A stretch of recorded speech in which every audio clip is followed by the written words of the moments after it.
Hello everyone, I'm Despina Priala of Priala Legal and welcome to a special episode of Talking Law. This episode is solely dedicated to the new laws that have passed and have now received assent in Queensland relating to residential tenancy agreements and rooming accommodation agreements. These laws are significant and fundamental to the property market. So if you are a seller or if you are a seller's agent, or if you are a buyer of property or a managing agent, an agent that manages rental properties, this segment is for you. It's a short segment to summarize the new changes because these new changes that have been in the pipeline, that have been up for discussion through the REIQ and through state government, have actually now been passed, but importantly have received assent. So these new laws are now in force as of Friday, the 7th of June. So very critical that everybody who is in the property market, be it a seller, a seller's agent, a buyer and a managing agent, it's very critical that everybody understands these new laws because they are in force. And what comes with it are new REIQ contracts, which only were issued and are made available as of Friday afternoon on the 7th of June. So I've actually looked through these new contracts over the weekend and now understand what is in play and what are the changes for sellers and for buyers. So let's get into it. So put simply, what the new changes mean is really let's focus on the seller first because it's all about what the seller has to disclose.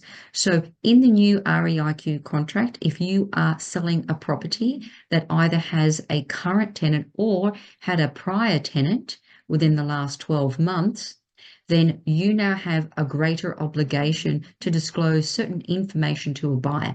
That information relates to existing tenancies and prior tenancies, but particularly when the last rental increase occurred.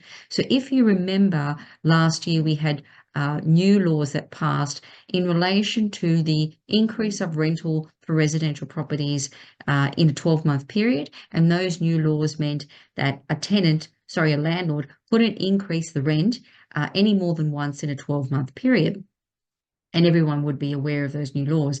Now, this is stage 2 of these new laws that were in the pipeline. So those laws that I just talked about obviously are still in force, but this now relates to a disclosure that the seller has to give to a buyer about a prior tenant or an existing tenant and to tell them when the last rental increase occurred. So that is now something new in the REIQ contract that must be disclosed. So that's number one. So number 2 is also the sellers must give to a buyer at or prior to settlement, and obviously best practice would be prior to settlement, is evidence of the last rental increase. And evidence of what that is now provided for in the legislation. And what that means is either a copy of the tenancy agreement, which would indicate and give certain information about the rent and the rental increase when it commenced, a copy of one of the last invoices, or a copy of the rental notice given to a tenant. So this is very critical, and it's critical because the REIQ contract now says that the seller's obligation to give that evidence, which is defined in the legislation, as I just mentioned, is actually an essential term. So when a term is classed as an essential term in a contract, it gives the buyer additional rights. And those rights to buyers can now mean a right of termination if the seller fails to give that evidence that I talked about before at or prior to settlement. So from day one, even before you list your property for sale, you will need to get this information from your managing agent and give it to your selling agent. Sometimes your selling agent is actually different to your managing agent. They have different, you might have used different companies. So your selling agent will need to understand these new laws. They have an obligation to get that information from you. You have an obligation to get that information and disclose it to a buyer. So when you're thinking of marketing a property and you engage an agent, you now must understand that information is critical to have to be accurate information and to disclose it to a buyer upfront, and then to give that evidence to a buyer at or prior to settlement. So these are additional obligations now on a seller, and they're critical and fundamental, as I said, because a buyer may have a right to terminate a contract, and you wouldn't want to get to the end of a contract after a 30 or 60-day contract period and find that unfortunately you didn't comply, and the buyer is looking for that loophole to get out of a contract, and they may very well be able to use this as a right to be able to get out of that contract. So that being said, there's now also another additional right to a buyer, and that right is a right of compensation. Now, that now works if the information that a seller discloses up front in that contract, the REIQ contract that I talked about identifying a prior or existing tenant and tenancy agreement, and stating whether or when the last rental increase occurred. So that information, if provided, is inaccurate. So if the seller wasn't careful enough, or the selling agent wasn't careful enough, or the information is just inaccurate, it's wrong. And the buyer will come to find that out perhaps by doing searches and inquiries, reviewing the documentation given, and then comparing it against the contract schedule and what was disclosed up front.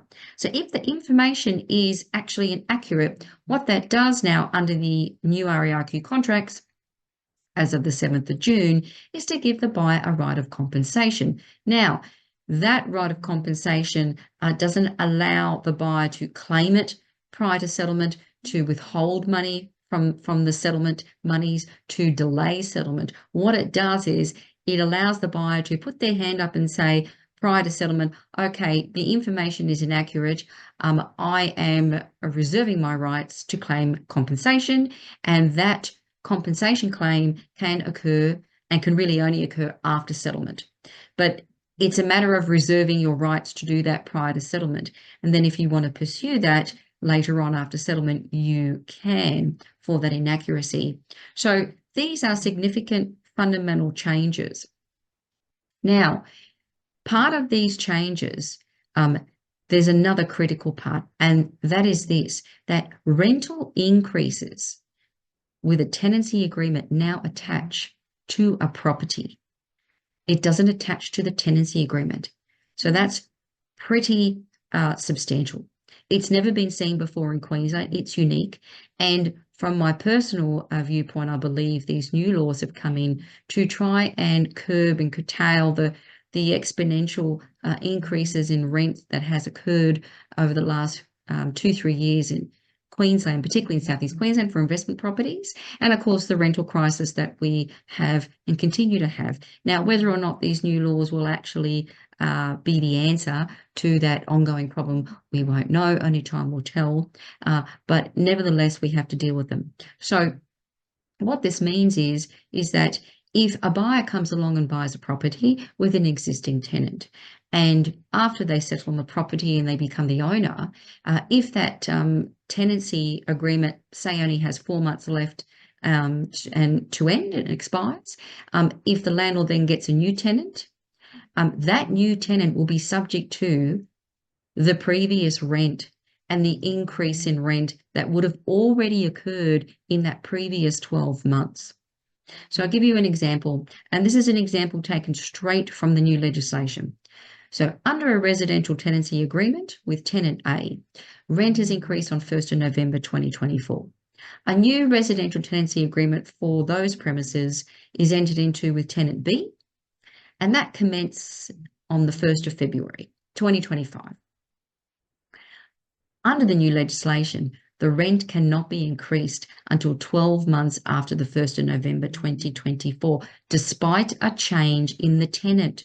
So that is why we say that, and so does the REIQ, and they explain it, that the rent increase now attaches to the property. It doesn't attach to the tenancy agreement. So regardless of a new tenant coming in, a landlord cannot increase the rent any more than once in a 12-month period, regardless of a change of tenant. So it attaches to the property. So these are significant fundamental changes, and everybody in the industry needs to understand that. And I think if I what I really believe too, very much so, is that this is a precursor, if you will, to the new seller disclosure regime that's going to kick in this year in Queensland. And that new seller disclosure regime is part of the biggest changes to property laws in Queensland that we've seen in the last 50 years when the new Property Law Act passed last year. So we are still waiting assent on those new laws. But I suppose these new laws that are now in force, that I've just talked about as of the 7th of June, is like almost a little precursor to what will be next. And what will be next, hopefully in the next few months, as I understand, is this new seller disclosure regime, which will apply to land, units, townhouses, and all those, and just normal houses that are not in a body corporate, of course. And that will require sellers to disclose a substantial amount of information that previously sellers didn't have to disclose. There was no mandate to do so. And now they will have to disclose a number of information and items to buyers. Now, what that will look like, that's still in the pipeline. The new seller disclosure statement is still being worked over by relevant stakeholders. So we won't know yet exactly what will be included, but we have a fair idea of the information that will need to be disclosed. Suffice to say, it'll transform the landscape when sellers are buying property.